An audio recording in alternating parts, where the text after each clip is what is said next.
No matter how much it hurts me, I will not stand in your way. And that's how I feel about things. I believe that people are trying to navigate this thing we call life. And I am not going to be what complicates it for you. Do you?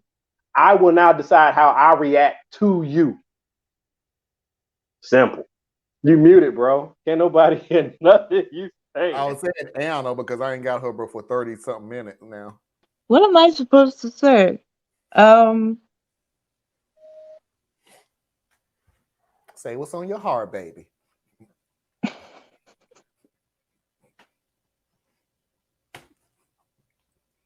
I'm still believing real. Um, yeah, I didn't like the victim blaming. There's a lot that can happen in a club, and especially if you're not used to clubbing. One thing that did,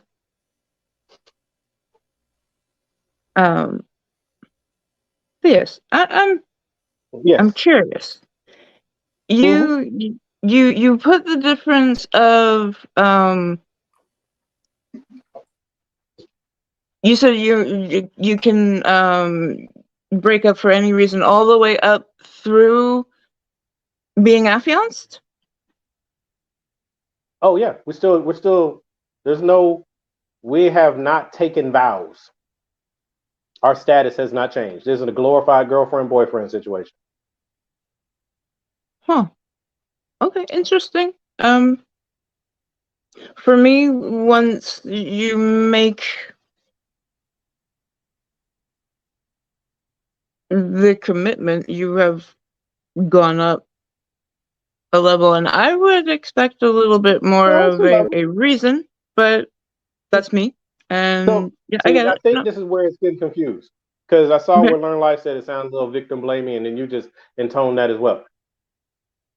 It is the problem I have with her That's a drink. getting taken advantage of at the club is a Yeah. matter of just a maturity decision. You had a lapse in judgment. But if you had made it home and you were just fucked up when you got home, then it wouldn't have been no big issue. Understand, I am the fiance. I am removed from the situation. I was not present. Mhm. The only thing I can react to is what is now in front of me. And what is now in front of me is my fiance was at another man's house overnight. That is what's in front of me. Now, unless you're going to go and claim rape, which she did not do, I'm sitting here as the fiance. You woke up at another man's house. I'm reacting to that. Okay. The other shit is just part of what puts you in the situation that you say had you at another man's house, right?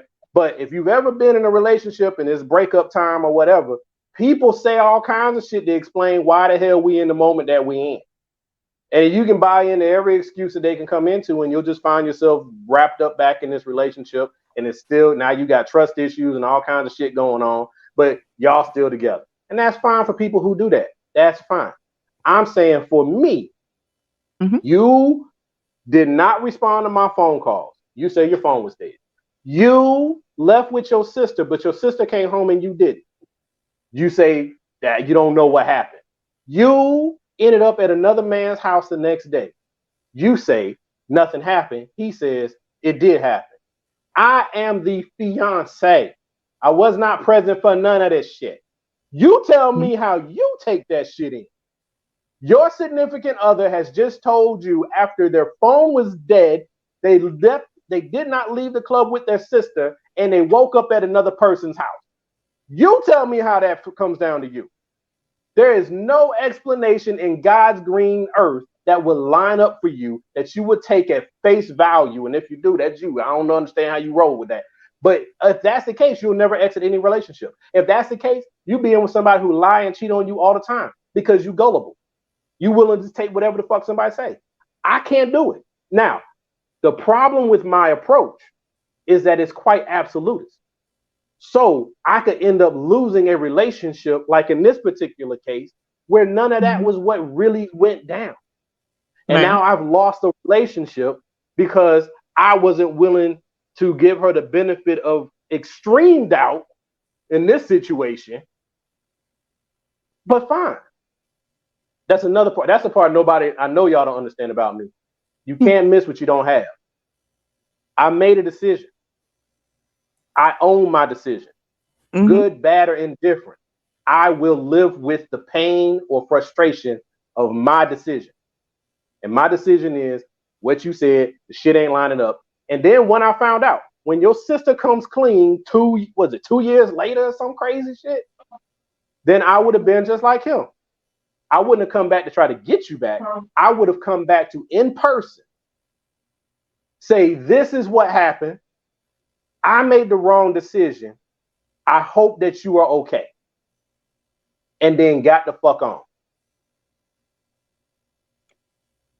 All right. So I take offense to victim blaming because I'm not victim blaming. I'm saying you put yourself in a bad situation. The shit didn't look right. And then the other person now has to react to that. And I don't think it's fair to say because of, and even if it was another type of situation, the other person always has the right to make the decision they feel is best for themselves. Mm-hmm. You don't want someone who's with you and they're constantly questioning everything about you. They're constantly suspicious of everything you do. You don't want that. It's not a good place to be. No, I don't. I mean, it sounded like the way I took that in was you should never have your eyes off of your drink. You shouldn't. And if something gets slipped in, that's your fault. Nope. It's the person who put it in your drink's fault. Your fault was not keeping vigilance on your drink. See, if you know that you had your drink, and I've talked to girls when I was in even when I was in college, this happened, a similar situation. Just the rule. Look, if you lose your drink, lose track of your drink. If you lose track of your drink for whatever reason, get another drink. Right. Don't touch that one. Right. Might not be anything wrong with that drink because you out with your friend. 9 times out of 10, ain't shit gonna be wrong with your drink. But do you want that one? No. It's worth the extra $8. That drink's gone. Go get another. I don't know. Okay. And you're right, Marlon. You had pointed out this.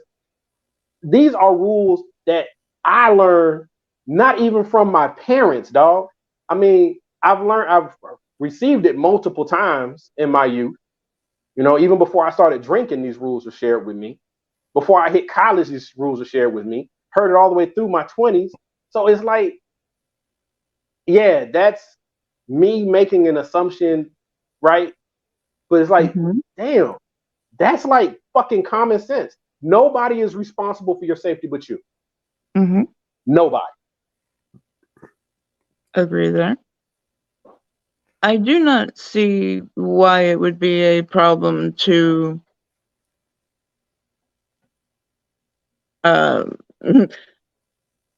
as the situation comes, she is drugged, falls asleep, the guy doesn't know what to do with her.